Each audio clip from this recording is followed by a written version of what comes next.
Hello friend, नमस्ते, नमस्कार, सत श्री अकाल। आप सभी को मैथ बाई सीबीएम में आपका स्वागत है। हम मैथ के सभी चैप्टर को धीरे धीरे से बेसिक से हाई लेवल तक स्टडी करेंगे और आज हम त्रिकोणमिति के जीरो से हाई लेवल तक धीरे धीरे स्टडी करेंगे। आज हम बेसिक से पढ़ेंगे, उसके बाद धीरे धीरे जितना अच्छा से अच्छा कंटेंट हो हम वापस लाएंगे और आप सभी को हम लोग सिखाएंगे। प्लीज़ आप सबसे एक रिक्वेस्ट है कि इस चैनल को सब्सक्राइब, लाइक और ज़्यादा से ज़्यादा कमेंट और शेयर कीजिएगा। यही आपसे रिक्वेस्ट है और आप इस चैनल पर एकदम बने रहें और दूसरों को बनाए रखें। तो आज हम ट्रिगो से पढ़ेंगे कि ट्रिगो होता क्या है। तो क्या होता है कि त्रिकोणमिति जो होती है, एक त्रिभुज की जो भुजा होती है, जैसे ये भुजा है, ये भुजा, और इसके एंगल के बीच के संबंध के बारे में हम लोग अध्ययन करेंगे और इसी को हम समझेंगे। त्रिकोणमिति शब्द अंग्रेजी के ट्रिगोनोमेट्री शब्द से बना हुआ है। अंग्रेजी शब्द ट्रिगोनोमेट्री की व्युत्पत्ति ग्रीक भाषा के 3 शब्द से हुआ है। वो 3 शब्द क्या है? ट्राई, गोनोमेट्रॉन। ट्राई का मतलब होता है 3, गोन का मतलब होता है भुजा और मेट्रॉन का मतलब होता है माप। यानी कि 3 भुजाओं की आकृति को हम ट्रिगोनोमेट्री बोलते हैं। ओके, अब क्या है कि हम लोग अभी संपूर्ण त्रिभुज की भुजा के कुछ बारे में जानेंगे कि क्या लंब होता है, कौन सा बेस होता है और कौन सा आधार होता है। तो आइए, तो फर्स्ट ऑफ ऑल हम लोग एक राइट ट्रायंगल को ड्रॉ करेंगे ABC, जिसमें B एंगल 90 डिग्री का होता है और ये एंगल A और एंगल B जो होते हैं ये 90 डिग्री से, sorry for that, angle A और एंगल C जो है 90 डिग्री के होते हैं। मतलब 90 एंगल A और एंगल C के जो सम होते हैं 90 डिग्री के होते हैं और तीनों भुजाओं का जो योग होता है 180 डिग्री होता है। तो आते हैं कि ये जो राइट एंगल ट्रायंगल में लंब क्या है, आधार क्या है और हाइपोटेनस यानी कि कोण क्या है। तो फर्स्ट ऑफ ऑल AB जो होता है ये एंगल C का,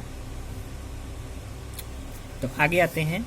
तो AB जो होता है एंगल C का परपेंडिकुलर होता है और एंगल C का जो संलग्न भुजा BC है आधार होता है और हाइपोटेनस ऑलवेज AC होता है।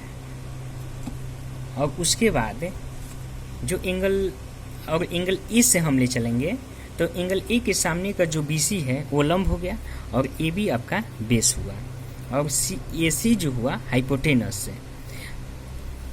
हाइपोटेनस ऑलवेज अपने सेम प्लेस पे होता है बट लंबाई और आधार चेंज होता है। ओके, तो आगे हम देखते हैं कि जो त्रिकोणमिति की जो अनुपात होते हैं, देयर आर 6 वेज, 6 तरीके होते हैं। कौन कौन से? Sine theta, cos theta, tan theta, cosec theta, sec theta और टेन थीटा। अब ये क्या होते हैं कि जो राइट एंगल ट्रायंगल है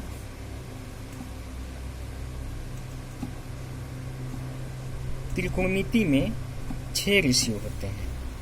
फर्स्ट ऑफ ऑल साइन, तो हम एंगल C से लेंगे तो इसको परपेंडिकुलर बोलते हैं, इसको बेस बोलते हैं, इसको हाइपोटेनस बोलते हैं। ओके, तो एंगल साइन थीटा जो होता है वो क्या होता है कि एंगल C का जो सम्मुख भुजा होता है ए बी और ए सी होता है, ए सी कम हो गया। तो ए बी क्या है, ए बी हम लोग का परपेंडिकुलर है यानी कि लंब है, और ए सी क्या है, हाइपोटेनस है यानी कि कर्ण है। तो साइन थीटा इक्वल टू होता है लंब बटा कर्ण। उसी प्रकार कॉस थीटा, तो एंगल सी से हम लेंगे, तो एंगल सी का जो संलग्न भुजा बी सी और हाइपोटेनस हम लोग का ए सी। ओके, तो बी सी क्या है हम लोग का, आधार है, और ए सी क्या है, कोण है। ओके, तो हम लोग कॉस थीटा इक्वल टू बोलते हैं आधार बटा में कोण। ओके, इसको आधार बोलते हैं, इसको लंब बोलते हैं, और इसको कोण बोलते हैं। ओके, अब टैन थीटा क्या होता है कि टैन थीटा एंगल सी का जो सम्मुख है भुजा और इसके संलग्न भुजा का जो रेशियो होता है वही टैन थीटा होता है। यानी कि ए बी यानी कि एंगल सी का जो सम्मुख भुजा ए बी और एंगल सी का जो संलग्न भुजा बी सी है। तो ए बी क्या है, मेरा लंब हुआ, यानी बी सी बेस हुआ, यानी कि लंबाई लंब बटा में आधार। अब इसके साइन थीटा, कॉस थीटा और टैन थीटा के जो अपोजिट होते हैं, कॉसेक थीटा होंगे, कॉस का सेक थीटा है, और टैन का कॉट थीटा होंगे। ओके, तो जिसे हम लोग जानते हैं कि साइन थीटा इक्वल टू लंब बटा कोण होता है, तो उसी प्रकार कॉसेक थीटा इक्वल टू इसका अपोजिट यानी कि उल्टा कोण बटा में लंब होंगे। उसी प्रकार जैसे कॉस थीटा इक्वल टू आधार बटा कोण होते हैं, उसी प्रकार सेक थीटा इक्वल टू कोण बटा में आधार होंगे।